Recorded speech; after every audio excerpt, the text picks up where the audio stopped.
live to the entire world, even though nobody's watching because it's a private recording right now.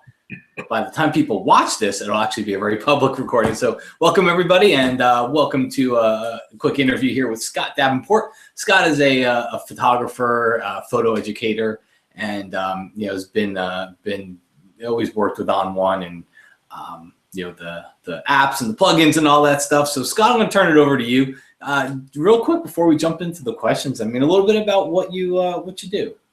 Yeah, sure. Thanks, Matt. So, as you said, I'm Scott Davenport. I'm based in San Diego, California. So I am primarily a landscape photographer.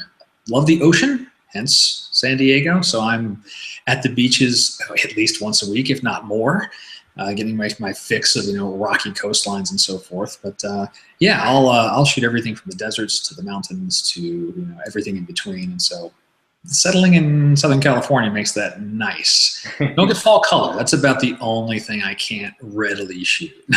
Yeah, that's Florida's tough.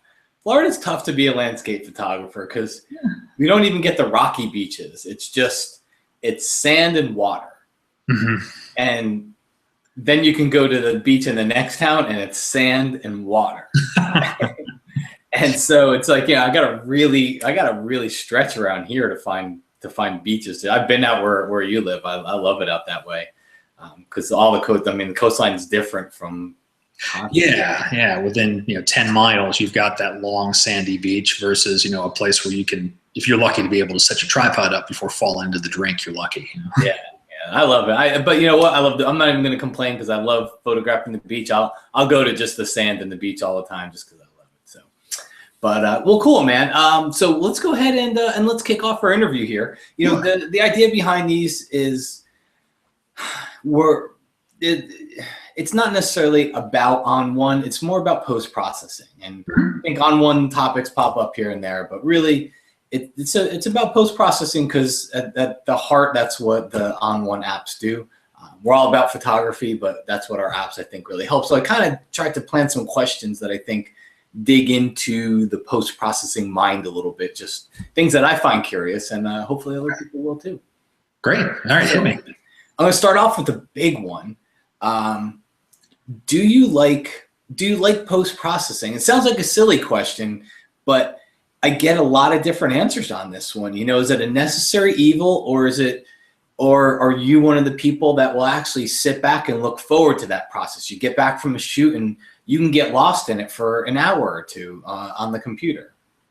Yeah, sure. So, the short answer is yeah, I do enjoy it. I think with the digital age, there's a level of post-processing that is necessary, especially if you're shooting in RAW. You're going to have to do some tweaks here and there. But yeah, I like it. I enjoy, sometimes I know exactly what I want out of an image, and so the session's short and sweet. And sometimes I just like playing, exploring, trying different things to see what different moods pop out. So it's a lot of fun. I sometimes wish I had more time for it, and then sometimes I wish I just want to get in, get out, and be done. But ultimately, yeah, I don't treat it as a necessary evil. Yeah, it's part of the equation for making a great photo. Yeah, cool.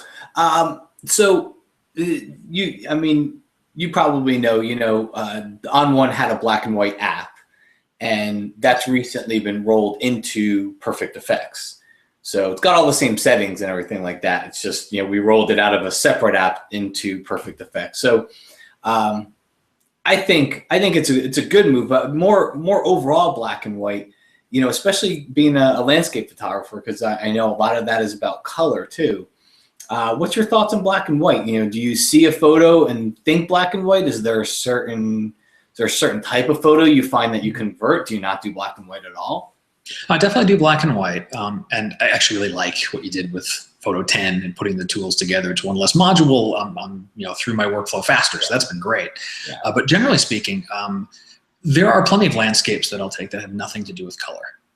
I'm gonna say maybe 3-4 weeks ago, there's really thick fog right around where I live, and so a couple of silhouettes of trees, huge amount of fog, screamed to me black and white.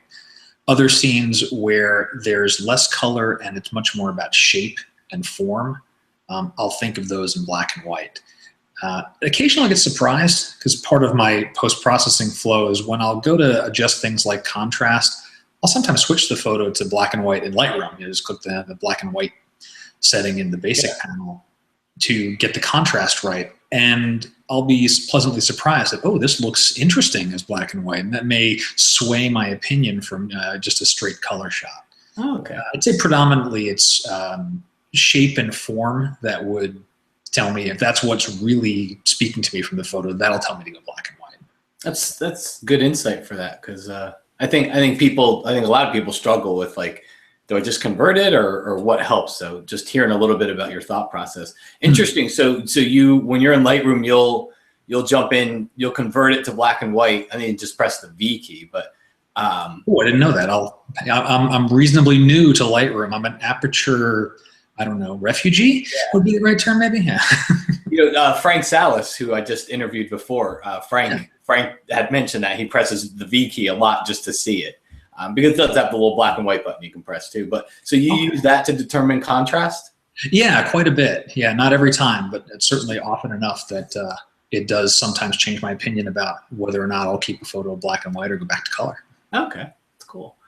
All right, so your overall post-processing feelings, I hate to call it ethics, because we're not really talking ethics here, but overall post-processing feelings, are you of the anything goes, or are you of the I've got limits to what I'll do? And as a landscape photographer, I'll throw out, anything goes, you'll replace a sky.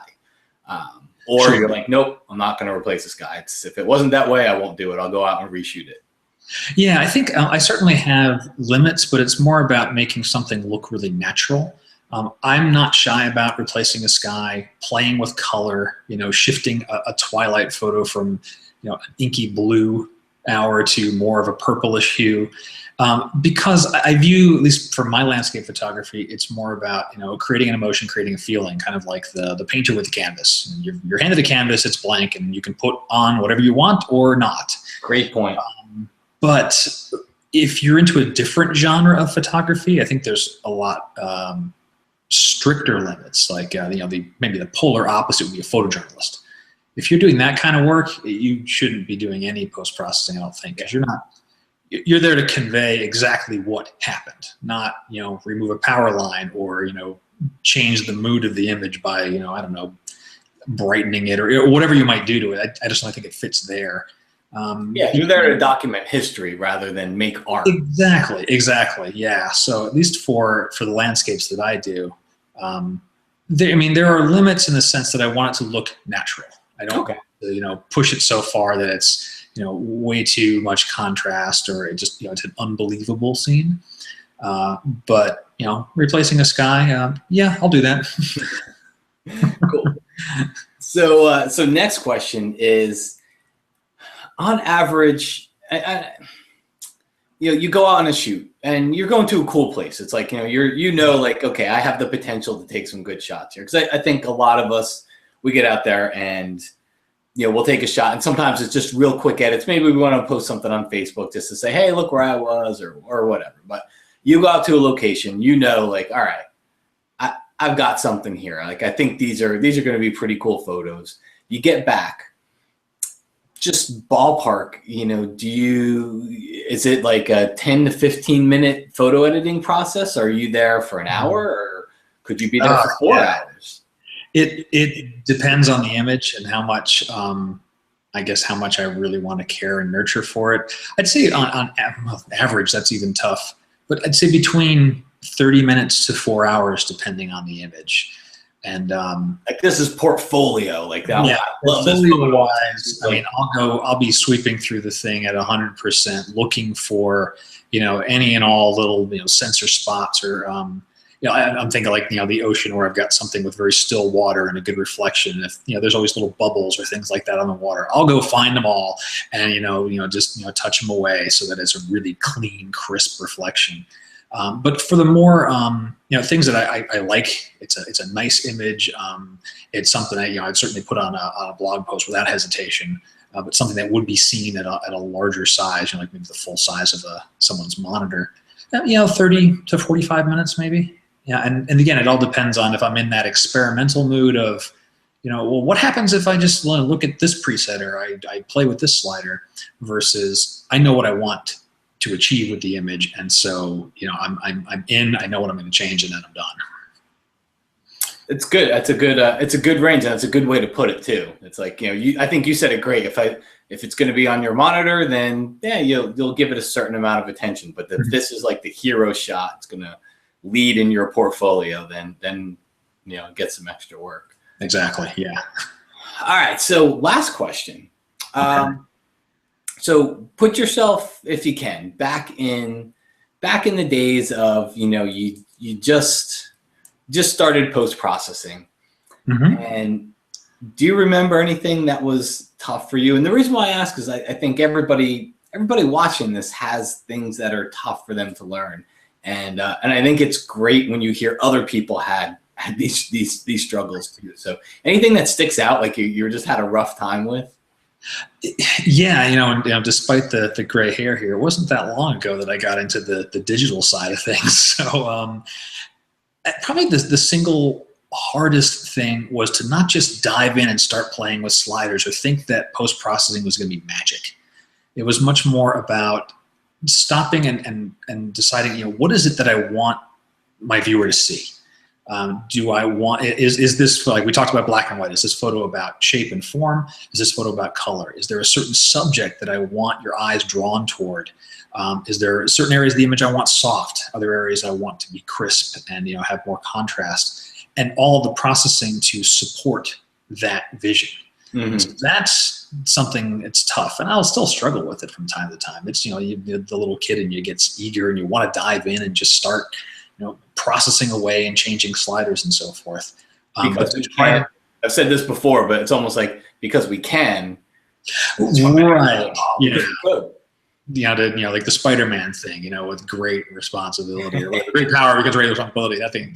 But being able I wonder if that quote came out before Spider-Man. Ooh, I don't know. Yeah. Did Spider-Man coin that, or did somebody else? I'm not sure. Yeah, it's an exercise for the viewer. You can let us know. But I guess that really is to be able to slow down and decide, what is it that I want you to see, and then make the processing support whatever vision you have for the photo. That's tough. And that was probably one of the toughest things for me to get comfortable with. Cool. Hey, I love that photo behind you, by the way. Great job. I wish it were mine. Yeah, it's not. But I went to college across the river from Manhattan, and so I saw the skyline every day for 4+ years. And so yeah, it's a little special to my heart. Awesome light on that too. It looks great. Yeah. Cool, man. Well, that's it for the questions. So before we jet out of here, what's the best place for people to find out a little bit more about you, what you do? Yeah, best place is my website, www.scottdavenportphoto.com. That's got all my links to social media. I'm active on a variety of things, but start there. You'll find everything about me and see some of my work. And it'd be great for anyone to connect with me. Cool. Do you do workshops or anything like that? I am looking at starting that in 2016. Cool. There's business back-end stuff that I have to get squared away first, and being so close to the end of this year, it's just easier with the governmental stuff to start in 2016. Man, you're a great photo educator. I think everybody loves you in the ON1 world, and so I think you'll get a lot of people there, and I know everybody watching. I always hear great stuff about you. So wonderful, that's great to hear. Thank you. So I think other people would like Scott workshops as well. So maybe I'll use that for the title. Thank you. I'll take that for nonsense. Workshops. Cool, man. Well, thank you so much for doing this. I know everybody else out there thanks you as well, and it's great to talk to you. Hope we get to talk to you again soon. Yeah, it'd be great again. Thanks, Matt. I appreciate it. All right. Take care.